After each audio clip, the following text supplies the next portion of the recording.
पता है, कभी कभी हमारे जीवन में कुछ ऐसी घटनाएं घट जाती हैं जो हमारे साथ दाउम्र रह जाती हैं।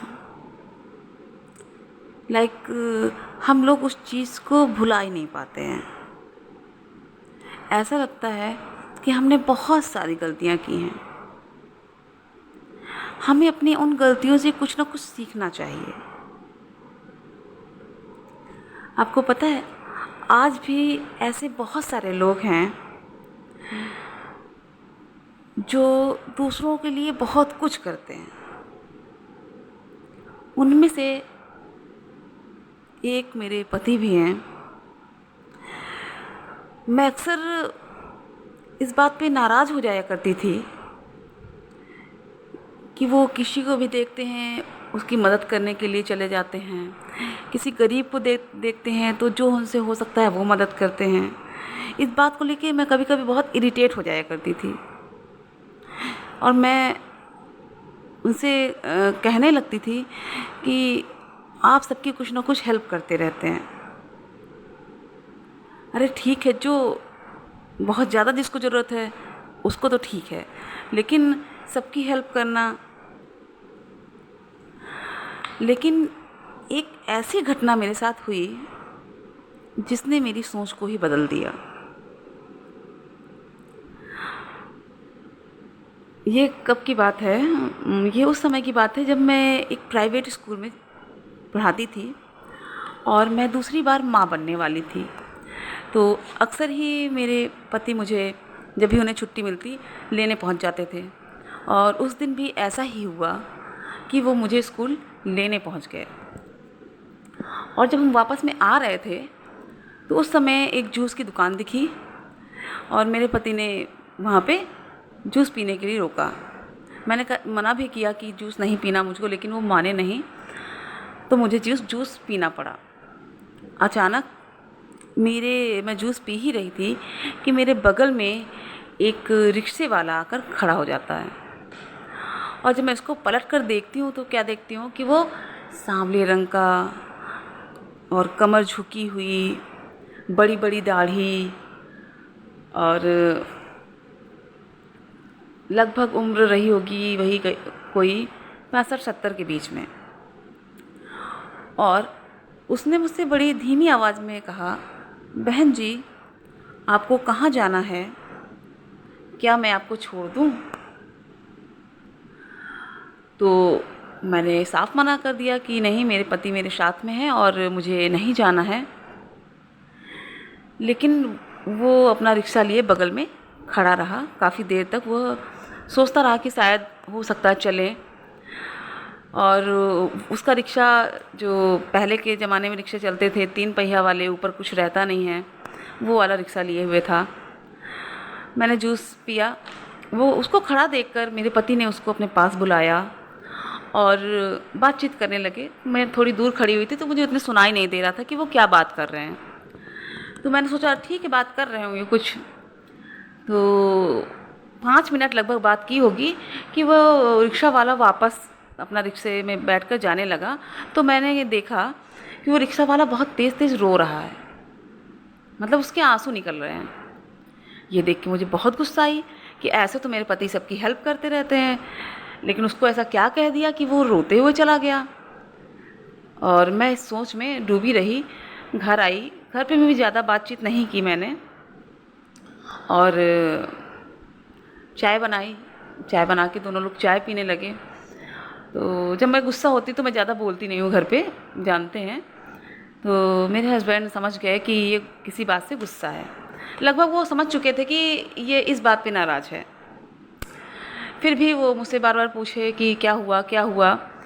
तो मैंने कहा कुछ नहीं, मैं नहीं बताई। लेकिन हुआ क्या कि वो फिर अपनी ही तरफ से बताने लगे कि तुम्हें पता है वो रिक्शा वाला बहुत परेशान था। तो मैंने कहा हाँ, आपने कुछ ऐसा कह दिया होगा इसलिए परेशान होकर चला गया। तो बोले नहीं, पहले मेरी पूरी बात सुन लो।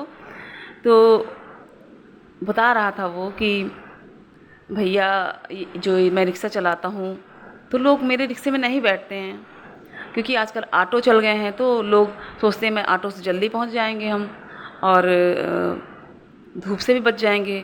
मैं कभी कभी कह देता हूँ मुझे पैसे कम दे देना भैया, चल जाएगा, लेकिन तब भी वो नहीं बैठते।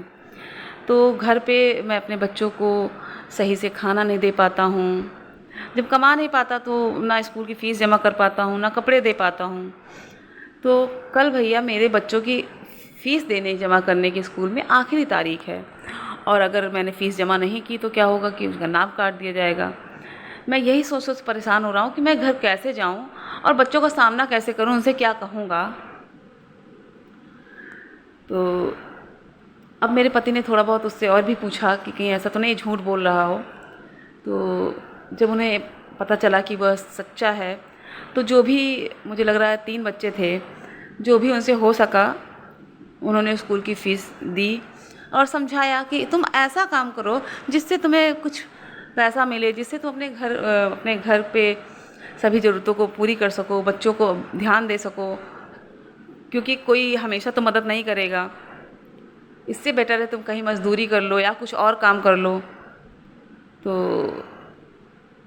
और मेरे पति ने उसके पीठ पे हाथ फेरा और बोला भैया आपको और कोई ज़रूरत बताइए, लेकिन आपको काम तो करना ही पड़ेगा। तो इसलिए वो इतना तेज़ तेज़ रोने लगा। उसने कहा कि भैया पहली बात तो मुझसे इतना सम्मान दे के मुझसे कोई बात नहीं करता, ठीक है, और आज तक मेरी इस प्रकार से किसी ने मदद नहीं की, और इसलिए वो बहुत तेज़ तेज़ रोने लगा। और अपने पति की ये बात सुनकर मुझे भी रोना आ गया, मेरी भी आंखों में आंसू आ गए कि मैं अपने पति के बारे में क्या सोच रही थी।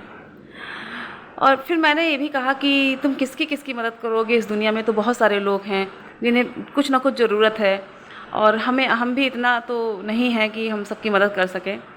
तो मेरे पति ने एक बात बोली, वो बोली कि अगर तुम्हें याद हो कि ये घटना जब राम सेतु बन रहा था तब की है, और सभी लोग उस राम सेतु बनाने में काम कर रहे थे। सभी लोग बड़े बड़े थे, काम कर रहे थे, लेकिन वहीं पर एक छोटी सी गिलहरी थी जो कि बार बार जाती रेत पे और अपनी पीठ पे रेत को लगा के, और उस जो सागर था उस पे क्या करती, वो वहाँ पे झाड़ आती। इस प्रकार वो बार बार जाके कर रही थी। तो राम जी तो देख रहे थे, और उन्होंने ये सोचा कि गिलहरी इतनी छोटी सी ये क्या कर रही है, उसके पास जाके उससे पूछा। तो उस गिलहरी ने कहा कि मैं भले ही छोटी हूँ, लेकिन जो मुझसे हो सकता है वो मैं सहयोग कर रही हूँ। मैं अपना कर्तव्य कर रही हूँ, मैं अपना सहयोग कर रही हूँ जो मुझसे हो सकता है। राम जी को उसकी बात सुनकर बहुत दया आई, तभी उन्होंने उसके ऊपर हाथ फेरा। तो सबको अपना अपना काम करना चाहिए, अपनी भागीदारी निभानी चाहिए। वो एक छोटा सा हिस्सा हो सकता है, वही हिस्सा मैं अपना निभा रहा हूँ। वाकई में मेरे पति की ये बात मेरे दिल को छू गई, और तब से जो मुझसे हो सकता है, अगर कोई ज़रूरतमंद है तो मैं उसकी मदद करती हूँ और अपना हिस्सा निभा रही हूँ। आप भी अपना हिस्सा निभा सकते हैं।